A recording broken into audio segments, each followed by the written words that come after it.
요즘 다들 주택시장 어렵다, 불황이다 하잖아요? 그런데 바로 이런 상황에서 오히려 역대급 성공 신화를 쓰고 있는 회사가 있다면 믿으시겠어요? 도대체 어떻게 이런 게 가능했을까요? 오늘 바로 그 비밀을 한번 파헤쳐 보겠습니다. 네, 바로 이 질문이죠. 시장이 꽁꽁 얼어붙었는데 어떻게 이 회사만 혼자 이렇게 뜨겁게 성장할 수 있었을까요? 오늘 우리가 함께 풀어볼 미스터리입니다. 자, 그럼 시작해 볼까요? 우선 이 숫자 832. 이게 뭘 의미하는 숫자일까요? 놀라지 마세요. 이게 단 한 분기, 그러니까 딱 석 달 만에 이 회사가 새로 영입한 핵심 중개인 숫자입니다. 832명이요. 근데 이게 그냥 832명이라는 숫자에서 끝나는 게 아닙니다. 작년 같은 기간이랑 비교하면요, 무려 53%나 늘어난 수치예요. 와, 이건 뭐 말 그대로 회사 역사상 최고의 기록을 또 갈아치운 겁니다. 자, 숫자 하나 더 볼게요. 97.5%. 이 숫자는요, 단순히 사람을 많이 뽑았다, 이걸 넘어서는 얘기입니다. 기존에 있던 최고 실력자들이 회사를 얼마나 떠나지 않는지 그걸 보여주는 유지율이거든요. 거의 98%에 가깝죠? 핵심 인재들이 나 이 회사 떠날 이유가 없네 라고 생각한다는 거죠. 아니, 그럼 도대체 어떻게 이런 말도 안 되는 숫자들이 가능한 걸까요? 그 답을 찾으려면요, 이 부동산 업계의 아주 근본적인 갈등 구조를 좀 들여다봐야 합니다. 바로 통제권을 둘러싼 싸움이죠. 실제로 이 회사 자료에 딱 이런 문장이 나와요. 어떤 중개인도 포털이나 MLS로부터 어떻게 일해야 하는지 지시받고 싶어 하지 않는다. 이 한 문장이요, 지금 중개인들과 거대 플랫폼 사이에 어떤 갈등이 있는지를 그냥 정확하게 보여주는 겁니다. 여기서 말하는 통제라는 게 뭐냐면요, 쉽게 말해서 이런 겁니다. 우리가 흔히 아는 부동산 포털이나 MLS, 그러니까 중개인들이 매물 정보를 공유하는 그런 망 있잖아요. 바로 그곳들이 자신들의 돈벌이를 위해서 중개인들이 자유롭게 영업하는 걸 막으려는 그런 움직임을 말하는 거예요. 갈등의 핵심은 바로 여기에 있어요. 중개인은 당연히 자기 고객의 이익을 위해서 뛰잖아요. 그런데 거대 포털들은 중개인들이 힘들게 발로 뛰어서 얻은 그 매물 정보를 가지고 자신들의 광고 수익을 올리려는 거죠. 그러니까 애초에 바라보는 방향 자체가 완전히 다른 거예요. 그리고 이 플랫폼들이 통제권을 유지하는 방식, 이게 또 아주 간단합니다. 딱 3단계예요. 첫째, 중개인들한테서 매물 정보를 공짜로 싹 모아요.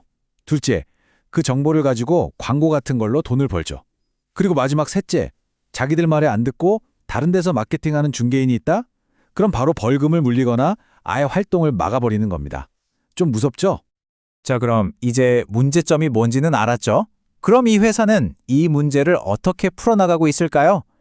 이들만의 아주 독특한 전략, 지금부터 한번 살펴보겠습니다. 이 회사의 전략 그 핵심 철학은요, 정말 이 딱 한 문장으로 요약이 됩니다. 바로 중개인과 고객의 자유를 옹호한다. 이거예요. 아주 간단하고 강력하죠. 이 전략을 좀 더 자세히 뜯어보면요, 크게 네 가지로 볼 수 있어요. 첫째, 중개인과 고객의 선택권을 최우선으로 지켜주고요. 둘째, 거대 플랫폼들의 부당한 통제에 정면으로 맞서 싸웁니다. 셋째, 그래서 중개인들이 어디서든 자유롭게 자기 매물을 마케팅할 수 있게 보장해주죠. 그럼 어떻게 될까요? 결국 실력 있는 사람들이 저 회사 가서 일하고 싶다 하고 스스로 찾아오게 되는 그런 선순환 구조를 만드는 겁니다. 자, 그런데 말은 그럴듯해요. 그렇죠? 그럼 이 중개인 우선 전략이라는 게 정말로 실제 성과로 이어졌을까요? 지금부터는 이 전략이 어떻게 기록적인 숫자로 나타나는지 그 결과를 직접 한번 확인해 보시죠. 그래서 결과는 어땠을까요? 이 전략 통했을까요? 네, 아주 제대로 먹혔습니다. 그리고 그 증거는 다른 데 있는 게 아니라 바로 이 데이터가 보여주고 있습니다. 이 그래프를 한번 보세요. 작년 2분기하고 올해를 비교한 건데요. 신규 중개인 영입이 무려 53%나 급증했습니다. 우리가 맨 처음에 봤던 그 놀라운 숫자 832명, 바로 이게 그 결과물인 거죠. 이 전략이 정말로 중개인들의 마음을 제대로 움직였다는 아주 명백한 증거 아니겠어요? 그리고요, 이게 단순히 개별 중개인들만 많이 들어오는 데서 그치지가 않아요. 지금 다른 유망한 부동산 회사를 아예 통째로 인수하려는 M&A 계획도 역대 최대 규모로 커지고 있다고 합니다. 그러니까 한마디로 이 성장의 에너지가 회사 전체로 막 뻗어나가고 있는 거예요. 근데 여기서 한 가지 궁금한 게 생기죠. 왜 하필 이렇게 모두가 어렵다고 하는 지금 이 시기에 이 전략이 더 빛을 발하는 걸까요? 그 이유를 좀 더 넓은 시각에서 한번 살펴보겠습니다. 좀 역설적이지만 이 시장의 위기가 이 회사한테는 오히려 엄청난 기회가 되고 있는 겁니다. 왜냐하면 자본이나 기술력이 부족한 다른 경쟁사들은 지금 같은 불황에 막 휘청거리잖아요.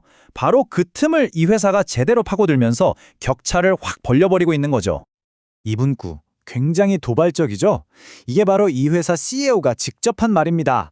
거대 플랫폼들의 규칙에 그냥 순응하고 아무 말도 못하는 다른 회사 CEO들을 보면 놀라울 따름이다. 이렇게 말하면서 경쟁사들을 비판하는 동시에 자신들이 얼마나 도전적인 길을 가고 있는지를 아주 명확하게 보여주는 거죠. 결국 이 회사의 이야기는 우리에게 아주 강력한 질문 하나를 던지는 것 같습니다.